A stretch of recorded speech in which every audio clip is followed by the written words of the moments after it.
आज का जो टॉपिक हम पढ़ रहे हैं, इस टॉपिक में हमारा आज का टॉपिक क्या रहेगा? स्टार्टिंग। कल तक हमने जो पढ़ा था वो था हमारा टेम्पलेट। प्रोजेक्ट कहाँ है अपना? ये वाला प्रोजेक्ट है जिसको हम एक बार रन करके देख लेते हैं। तो रन करने के लिए ऑब्वियस ही बात है कि आपको ये प्रोजेक्ट है आपके पास में, इसको रन करने के लिए आप क्या करोगे? CMD को ओपन।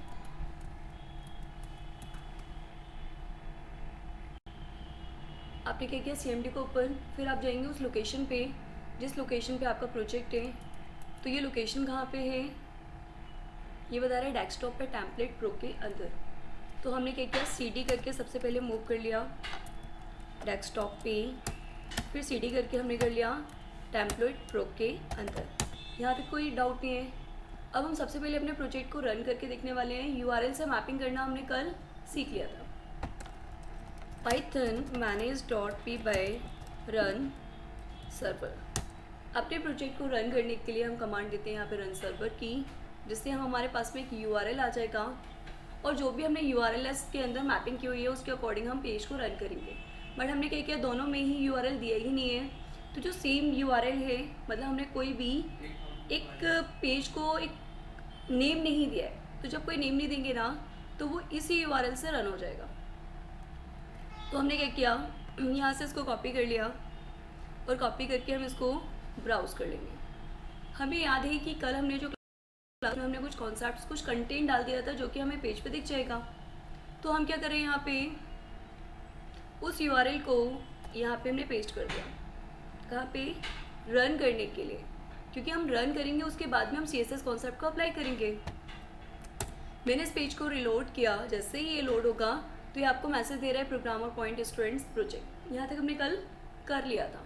बट नाउ स्टेट कि अब हमें क्या करना है? CSS कॉन्सेप्ट को अप्लाई करना है। CSS कॉन्सेप्ट का जो मैं पार्ट बता रही हूँ बहुत इंपॉर्टेंट है, बिकॉज आप लोगों को पता है कि हम प्रायोरिटी किसको देते हैं? एक्सटर्नल को। External JS, external CSS। तो वैसे यहाँ पे भी हम एक्सटर्नल CSS कॉन्सेप्ट को अप्लाई करेंगे। जैसे हमने अपनी एप्लीकेशन, प्रायोरिटी मतलब ये होता है कि एक्सटर्नल सोर्स। जब अपन एग्जीक्यूट करते हैं तो CSS के केस में सबसे पहले एग्जीक्यूट किस तरह की फाइल होगी? वो डिपेंड करते हैं कि आप कॉल किससे कर रहे हो। अगर देखिए इनलाइन, ऑब्वियस की प्रायोरिटी इनलाइन को दी जाएगी। इंटरनल और एक्सटर्नल। अगर आपने H1 टैग लिया है, H1 को इंटरनल में आपने कलर दिया है रेड और इनलाइन में कलर दिया है वाइट, तो ऑब्वियस कि वो वाइट को प्रायोरिटी देगा। इनलाइन को ना देते हुए इंटरनल। इनलाइन को देगा, इंटरनल को नहीं देगा। इनलाइन को ही देता है। इनलाइन को देगा। ऑब्वियस प्रायोरिटी इनलाइन को ही मिलेगी क्योंकि वहाँ उस लाइन पे स्पेसिफाई किया है। पर यहाँ पे बात चल रही है कि इंटरनल ज़्यादा यूज़ होता है या एक्सटर्नल? तो ऑब्वियस कि एक्सटर्नल। क्यों? क्योंकि उस एक्सटर्नल को आप HTML से भी रन कर लोगे। आई मीन से सपोज JS की बात करते हैं, जावास्क्रिप्ट, उसको आप किससे रन कर सकते हो? HTML से भी करोगे, नोड से भी कर लोगे, रिएक्ट से भी कर लोगे।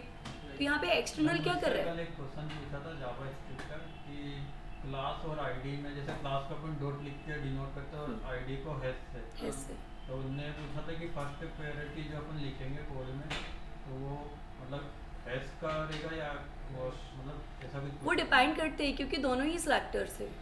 आईडी भी सिलेक्ट करिए। हाँ, हैश की प्रायोरिटी, हैश का प्रायोरिटी ज़्यादा है। हैश का प्रायोरिटी है। मेरे से तो वर्जन पूछ लिया जावास्क्रिप्ट का, मुझे भी नहीं पता ये कौन सा वर्जन है, कभी ध्यान ही नहीं किया इस चीज़ में मैडम, वर्जन क्या होता है। अभी आगे आ जाएगा ये। चलिए, तो अभी हम यहाँ पे बात कर रहे थे डॉक्यूमेंट ऑब्जेक्ट मॉडल।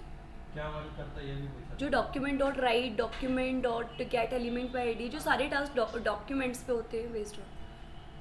ओके, चलिए अभी हम ये पढ़ने पहले। तो यहाँ पे हमने एप्लीकेशन बनाई गई थी जिसका नेम क्या दिया हुआ था हमने? First phase. और यहाँ पे टेम्पलेट टाइप ऑफ टास्क को परफॉर्म करने के लिए हमने क्या यूज़ किया था? Templates folder. आज हम बात करेंगे इसके बारे में। स्टैटिक, तो लिखिए definition. Static folder is used for contain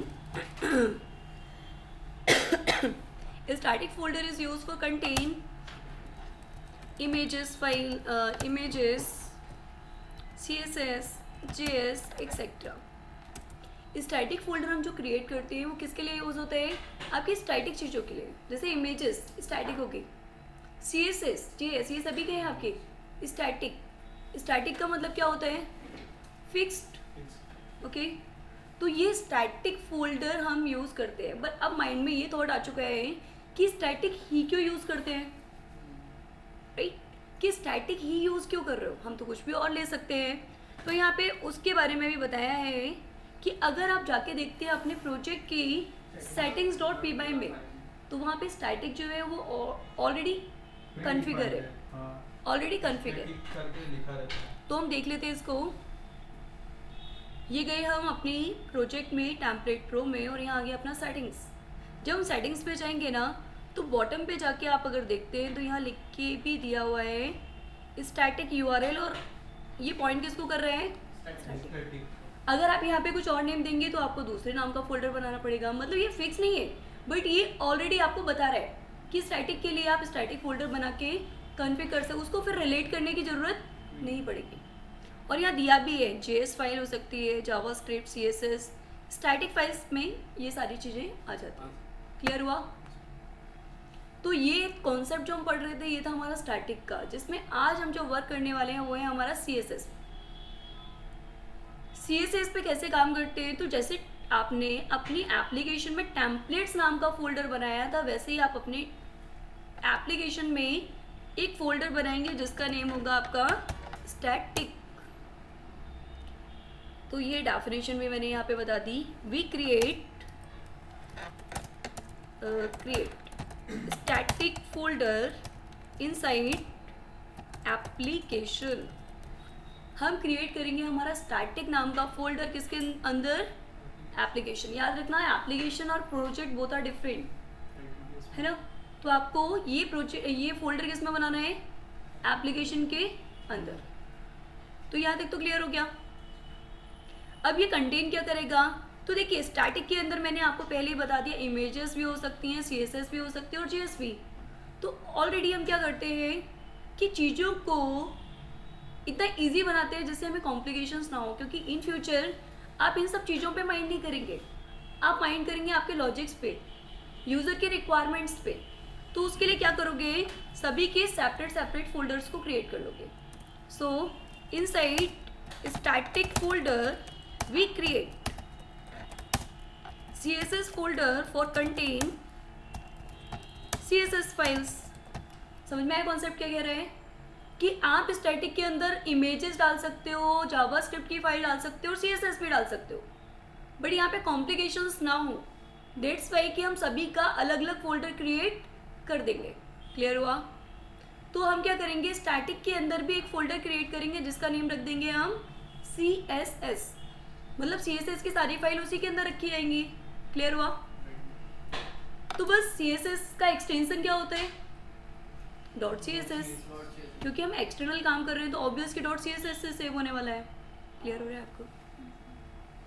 चलिए, तो यहाँ तक मैंने बता दिया। अब ये स्टैटिक फोल्डर के अंदर मैंने जाके एक न्यू फोल्डर क्रिएट किया जिसका नेम क्या रख दिया हमने, CSS। इज़ नॉट फिक्स्ड, आपके ऊपर डिपेंड करते हैं कि आप क्या देना चाहते हैं। जैसे आपने CSS लिखा है वैसे ही आप inside static folder we create images folder for contain images. Images को कंटेन करने के लिए भी आप इमेजेस फोल्डर बना लेंगे इसके अंदर, स्टैटिक के अंदर। And same as inside static folder we create JS folder for contain JS files। तो आई थिंक कि ये स्टैटिक का कॉन्सेप्ट समझ में आ गया कि just static is a super container and CSS, JS and images all those are सब कंटेनर्स। क्लियर? कंटेनर जो कंटेन करे, तो स्टैटिक इन तीनों फोल्डर्स को कंटेन कर रहा है और जो फाइल्स है उनको ये कंटेन करेंगे। Clear all of you? तो यहाँ पे हमने क्या किया कि स्टैटिक के बारे में ये तो क्लियर कर लिया कि स्टैटिक का काम क्या है, हमारी CSS, JS, इमेजेस इनकी फाइल्स को कंटेन करना और हमें कॉम्प्लिकेशन ना हो। डेट्स वाई कि हमने इसके अंदर 3 फोल्डर्स को क्रिएट कर दिया। CSS की फाइल CSS में जाएगी, इमेजेस की फाइल इमेजेस में जाएगी एंड JS की फाइल JS में जाएगी। ऑब्वियस सी बात है कि सारी चीज़ें स्टैटिक में है, तो स्टैटिक की फाइल को लोड करने का कॉन्सेप्ट भी सेम ही होगा, राइट? तो चलिए इतना सभी ने किया. Now we move on practical. अब हम काम करने वाले हैं CSS के लिए. सबसे पहले हम CSS पे करेंगे, फिर हम इमेजेस पे करेंगे, फिर हम JS पे करेंगे. इज इट डन आपका? तो हमने क्या किया, स्टैटिक को कॉन्फ़िगर करने की ज़रूरत नहीं है. मैंने इस स्टैटिक के अंदर एक और फोल्डर क्रिएट कर लिया पहले, जिसका नेम दे दिया मैंने इमेजेस. स्टैटिक के अंदर कितने फोल्डर हो गए? 2. एक CSS एक इमेजेस, और एक और फोल्डर क्रिएट कर लिया जिसका नेम दे दिया मैंने JS. मतलब हम 3 टाइप की फाइल्स को इसके अंदर स्टोर करेंगे. पर now currently we work on CSS. मैंने क्या किया, CSS फोल्डर में जाके एक फ़ाइल बना ली. ऑब्वियस CSS के अंदर हम एक फ़ाइल बना रहे हैं. इसका नेम दे दिया मैंने style.css. style.css. अब हमने क्या किया कि यहाँ पे एक टैग डिफाइन कर दिया. जो हमने अभी तक उसमें लिया था ना पेज में, h1 टैग, जो हमें मैसेज क्या दे रहा था, प्रोग्रामर पॉइंट स्टूडेंट्स प्रोजेक्ट. हम इसको CSS देना चाहते हैं. कहाँ पे लिखा है ये, तो हम देख लेते हैं हमारे टेम्पलेट्स के इंडेक्स में. तो ये टैग कौन सा था हमारा, h1. हमने इस CSS पे जाके लिख दिया कि जितने भी h1 है, आप जानते हैं कि जो टैग होते हैं उन पे CSS अप्लाई करने के लिए यूज़ किया जाता है एलिमेंट. तो यहाँ पे एलिमेंट हो गया, क्योंकि अगर आपके थ्रू बनाया जाएगा, अगर ID से बनाओगे तो हैज़ लगाएंगे, क्लास पे बनाओगे तो डॉट लगाएंगे, पर ये तो प्री डिफाइंड टैग है. Let's we write directly. हमने बोला क्या कि इसका जो कलर है ना वो होना चाहिए कुछ रेड. अभी कैसा है, ब्लैक. ऑब्वियसली बात है, डिफ़ॉल्ट तो ब्लैक को प्रायोरिटी देगा, बट हमने CSS क्या दे दिया, रेड. अब हमने तो रेड लिख दिया, बट रिफ्रेश करोगे तो ये रेड नहीं देगा, क्योंकि अभी तक लिंक तो हुआ ही नहीं ना. आप लोगों को पता है एक्सटर्नल CSS को यूज़ करना होता है HTML में, तो क्या यूज़ किया जाता है, लिंक. एग्जैक्टली. तो एक्सटर्नल CSS कॉन्फ़िगर इन HTML पेज कैसे करेंगे, तो LIN के link, href file name dot CSS relation, तो REL is stands for relation, style sheet. ये कल पढ़ा था ना तुमने? नहीं, वो अपना एक्सटर्नल जावास्क्रिप्ट, ये अपना एक्सटर्नल CSS है. तो ये लिंक होती है जो CSS को HTML में कॉन्फ़िगर करती है. पर अभी हम काम किस पे कर रहे हैं, जेंगो पे. तो जेंगो के लिए कुछ चीज़ें यहाँ पे डिफरेंट है. तो सबसे पहले लिखिए, in Django we can use static files and folders by using expression load static. आप जिस फाइल के अंदर इस पे काम करेंगे, CSS पे काम करेंगे, JS पे करेंगे, मतलब स्टैटिक पे काम करेंगे, तो ये लोड स्टैटिक. आप क्या कर रहे हो, स्टैटिक को लोड कर रहे हो. तो इस एक्सप्रेशन में आपको जिस फाइल में यूज़ करना है उस पर आपको लिखना पड़ेगा. क्लियर हुआ? तो लिखो, in Django we can use static files and folders by using this is called expression, या फिर हम कह सकते हैं इसको टेम्पलेट एक्सप्रेशन. क्लियर हुआ? अभी हमारे पास में एक फाइल है index.html, और उसमें हमें क्या करना है कि इस CSS फाइल को कॉन्फ़िगर करना है. बट लिंक आप तब करेंगे जब वो लोड होगा. आप किसी को यूज़ करने से पहले क्या करोगे, लोड करोगे ना. सिंपल सा कॉन्सेप्ट है कि आपको मेरे वाईफाई को यूज़ करना है और यूट्यूब चलाना है, तो पहले क्या करोगे, कनेक्शन क्रिएट, लोड करोगे. जब वहाँ आ जाएगा यू आर नाउ ऑनलाइन, तब आप यूट्यूब चलाओ, फेसबुक चलाओ, कुछ भी चलाओ, तो पहली प्रायोरिटी क्या होगी, लोडिंग की. कि जब तक लोड नहीं होगा तब तक आप लिंक भी करोगे तो वो परफॉर्म नहीं करेगा. क्लियर हुआ? तो हमें इसको कहाँ पे लगाना है, तो लिखिए कि this expression apply in HTML page. इसको आप, अब ये तो हमें क्लियर हो गया कि लोड करना है, बट लोड कहाँ करना है, HTML को। क्यों? क्योंकि हम HTML को ही तो रन कर रहे हैं। ओके, CSS भी किसको दे रहे हैं? HTML को। तो ऑब्वियस कि इसको भी हम कॉन्फ़िग कहाँ करेंगे? HTML में। ओके,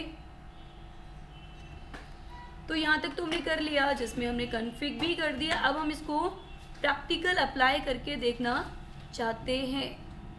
तो हमने क्या किया, इतना करने के बाद में इसको लोड कर दिया HTML पेज में। ठीक है, तो हमने क्या किया, यहाँ गए और हमारी HTML फाइल थी ये, यहाँ पे मैंने इसको अप्लाई किया और यहाँ कर्ली ब्रेसेस और यहाँ लिख दिया हमने लोड और यहाँ लिख दिया हमने स्टैटिक। सो फाइनली कि स्टैटिक से लोड तो कर दिया।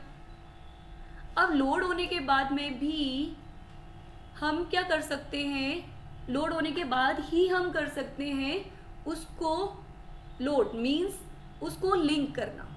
अभी लिंक कर पाएंगे। अब लिंक कर पाएंगे। आप अगर लोड नहीं करते, लिंक करते, तो वो काम नहीं करता। तो पहले क्या करना है आपको, लोड, उसके बाद में आपको लिंक करना है। अब लोड करने से एडवांटेज क्या है कि जब लोड कर दोगे तो आपका JS भी चलेगा, इमेजेस भी चलेगा और CSS भी चलेगा। क्यों चलेगा? क्योंकि ये सारी चीज़ें स्टैटिक के अंदर है, तो आपको हर एक फोल्डर को लोड करने की ज़रूरत नहीं है। क्लियर हुआ? समझ में आया? तो जो HRF लिंक लिखा था अपन वो लगाने अब लिखेंगे ना। अब बात आती है HREF लिंक हमें लिखनी है, ये वाला कॉन्सेप्ट अब हमें लिखना है। पर यहाँ पे क्या आ गया कि इन जेंगो, सिर्फ जेंगो के लिए बात कर रहे हैं कि जब जेंगो पे काम करते हैं ना, तो स्टैटिक के लिए काम करना है। तो HREF जो है ना, इसमें आपको एक्सप्रेशन में लिखना पड़ेगा स्टैटिक। स्टैटिक के अंदर आने के बाद, स्टैटिक के अंदर आने के बाद में हमने लगाया सिंगल क्विट, फिर बोल दिया कि CSS नाम का जो फोल्डर है ना, उसके अंदर की फाइल को हम यूज़ कर रहे हैं। और यहाँ जाके हमने क्या किया, इसको यहीं क्लोज किया। अब सिंगल क्विट क्यों लगा रहे हैं? क्योंकि आउटसाइड में उसके डबल क्विट है, और यहाँ लगा दिया हमने इस कॉन्सेप्ट को। तो जिससे क्या हुआ कि ये हो गया आपका, और ये हो गया आपका स्टैटिक एक्सप्रेशन, और ये हो गया आपका वो फोल्डर जहाँ से आप फाइल को पिक कर रहे हो। क्योंकि डायरेक्टली तो आपकी फाइल है नहीं है, वो है स्टैटिक के अंदर, और स्टैटिक को यूज़ करने के लिए आपको एक्सप्रेशन की ज़रूरत होती है। क्लियर? तो लिख लो इसे भी, इस लाइन को लिख लो। So according to this line we config CSS files using static।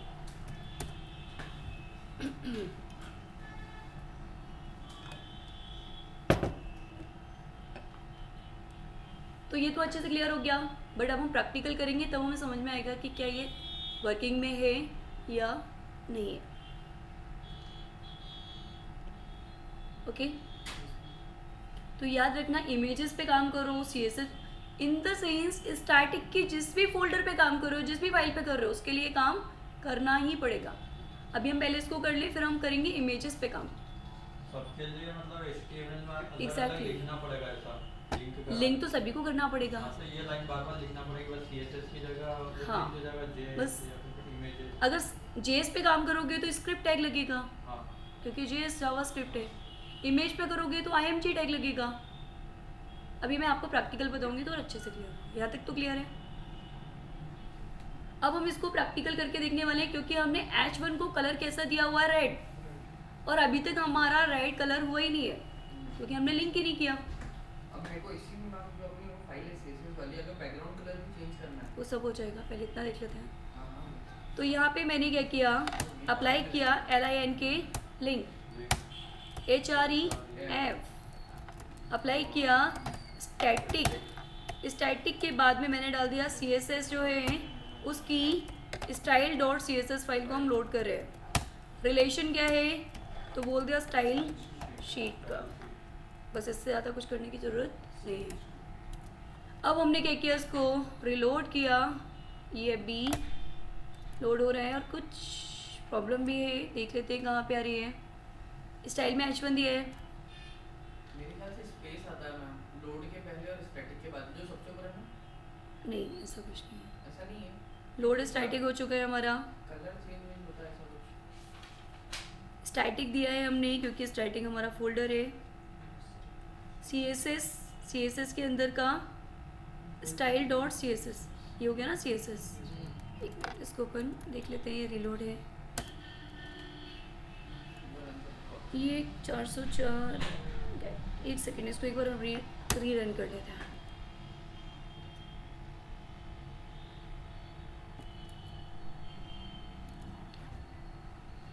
हमने इसको री रन किया, वो रीलोड का इशू हो रहा था। क्लियर हुआ? अब देखिए यहाँ तक अपना हो गया। अब हमें CSS पे जाके जो भी करना है, जैसे मैंने यहाँ दे दिया कि मुझे इसका बैकग्राउंड कलर भी लेना है, बैकग्राउंड कलर दे दो। मैंने दे दिया बैकग्राउंड कलर ऐसा चाहिए हमें, लाइक ये वाला।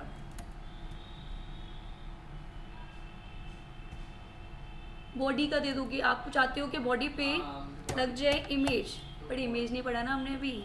ठीक है, हम कलर देख लेते हैं। बॉडी का बैकग्राउंड कलर चाहते हैं हम कुछ लाइक ये वाला। तो बॉडी क्या है आपका टैग,